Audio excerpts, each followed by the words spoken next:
ಎಲ್ಲರೂ ಹೇಗಿದ್ದೀರಾ? ಎಲ್ಲರೂ ಚೆನ್ನಾಗಿದ್ದೀರಿ ಅಂತ ಭಾವಿಸ್ತೀನಿ. ಇವತ್ತು ನಾನು ಜೋಳದ ಹಿಟ್ಟಿನ ಮುಟಗಿ ಹೇಗೆ ಮಾಡೋದು ಅಂತ ಹೇಳಿ ತೋರಿಸ್ಕೊಡ್ತೀನಿ. ಈಗ ಮೊದಲಿಗೆ ಅದಕ್ಕೆ ಬೇಕಾಗಿರೋ ಸಾಮಗ್ರಿಗಳು ಏನು ಅಂಥೇಳಿ ನೋಡ್ಕೊಳ್ಳೋಣಂತೆ.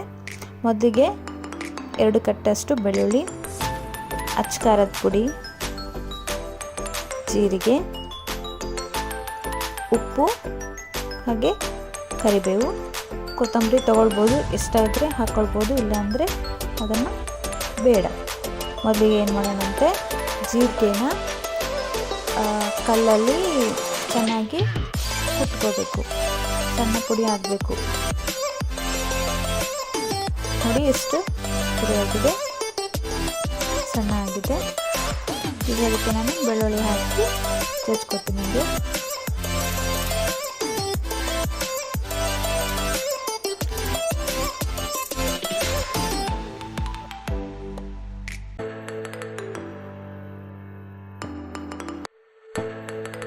ಅದಾದಮೇಲೆ ಈಗ ನಾನು ಅದಕ್ಕೇ ಅಚ್ಚ ಪುಡಿಯನ್ನು ಹಾಕ್ತೀನಿ.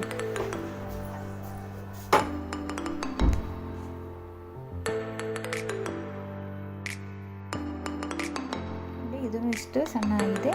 ಇವಾಗ ಏನು ಮಾಡಬೇಕು, ಉಪ್ಪು ಹಾಕಬೇಕು. ಉಪ್ಪು ಹಾಕಿ ಸ್ವಲ್ಪ ಕುಟ್ಟಬೇಕು. ಹಾಗೆ ನೋಡಿ ಕರಿಬೇವನ್ನು ಹಾಕ್ತಾ ಇದ್ದೀನಿ. ಈಗಲೇ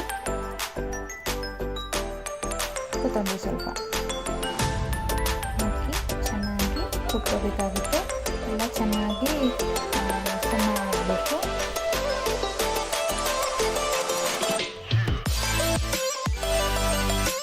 ಈಗ ನೋಡಿ, ಜೋಳದ ಹಿಟ್ಟಿನ ಮುಟಗಿಗೆ ಬೇಕಾಗಿರೋಂಥ ಒಂದು ಮಸಾಲೆ ಅಂತ ಹೇಳ್ಬೋದು. ಇದು ಮಸಾಲೆ ರೆಡಿಯಾಗಿದೆ, ಸಣ್ಣ ಆಯಿತು. ಇದನ್ನೀಗ ಪಕ್ಕಕ್ಕೆ ಇಡೋಣಂತೆ.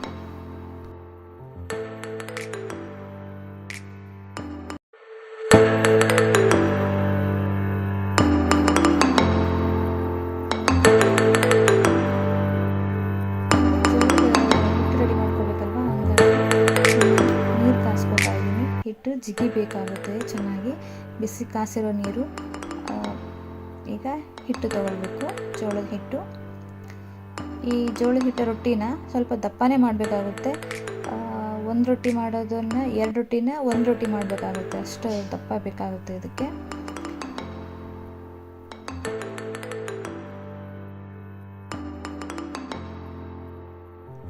ನೀರು ಹಾಕಿ ಸ್ವಲ್ಪ ಸ್ವಲ್ಪ ಕಲಿಸ್ಬೇಕಾಗುತ್ತೆ. ನೀರು ಸ್ವಲ್ಪ ಹದ ಬಿಸಿ ಇರುತ್ತೆ ನೋಡಿ ಕಲಿಸ್ಬೇಕು.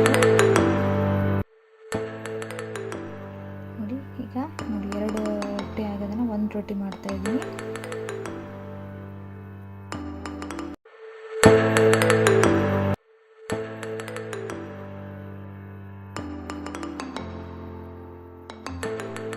ಈಗ ರೊಟ್ಟಿನ ತಟ್ಕೊಳ್ಬೇಕು.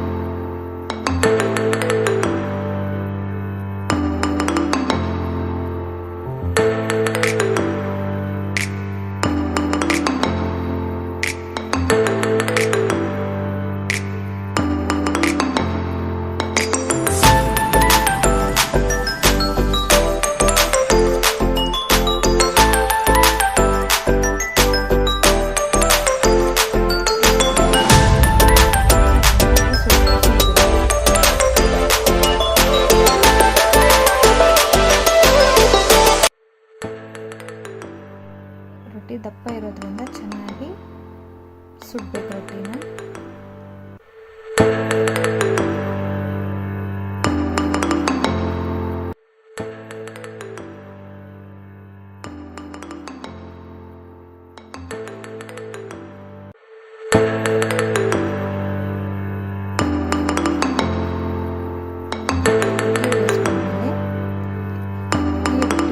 ಬಿಸಿ ರೊಟ್ಟಿ ಇರುತ್ತೆ, ಬಿಸಿ ಬಿಸಿ ಇದ್ದಾಗಲೇ ಈ ರೊಟ್ಟಿಗೆ ಜಾಸ್ತಿನೇ ಹಾಕೋಬೋದು, ತುಂಬ ಚೆನ್ನಾಗಿರುತ್ತೆ ಜಾಸ್ತಿ ಇದ್ರೂ. ಎಲ್ಲನೂ ಬಿಸಿ ರೊಟ್ಟಿನೇ ಇದೆ, ಅದಕ್ಕೆಲ್ಲ ತುಪ್ಪನ ಚೆನ್ನಾಗಿ ಸವರಬೇಕು. ಇವಾಗ ಅದೇನು ರುಬ್ಬಿರ್ತೀವಲ್ಲ ಮಸಾಲ, ಅದನ್ನು ಹಾಕ್ಕೋಬೇಕಾಗುತ್ತೆ. ನಾನು ಒಂದು 2 ಸ್ಪೂನ್ ಹಾಕ್ಕೊಂಡಿದ್ದೀನಿ ಅಷ್ಟೇ, ಇನ್ನೂ ಬೇಕಂದರೆ ಹಾಕ್ಕೋಬೋದು. ಸ್ವಲ್ಪ ಖಾರ ಇರುತ್ತೆ ಇದು, ಯಾಕಂದರೆ ಅಚ್ಕಾರದ ಪುಡಿನೇ ಸ್ವಲ್ಪ ಜಾಸ್ತಿ ಇರುತ್ತೆ ಅಲ್ವಾ, ಹಾಗೆ ಬೆಳ್ಳುಳ್ಳಿನೂ ಇರುತ್ತೆ ನೋಡಿ. ಹಾಗಾಗಿ ಸಾಕು ಅನ್ಕೋತೀನಿ. ಇದನ್ನು ಚೆನ್ನಾಗಿ ರೊಟ್ಟಿಗೆ ಸವರಿ ರೊಟ್ಟಿನ ಚೆನ್ನಾಗಿ ಕಿವುಚಬೇಕು, ಮೆತ್ತಗೆ ಮಾಡ್ಕೋಬೇಕು. ಈಗ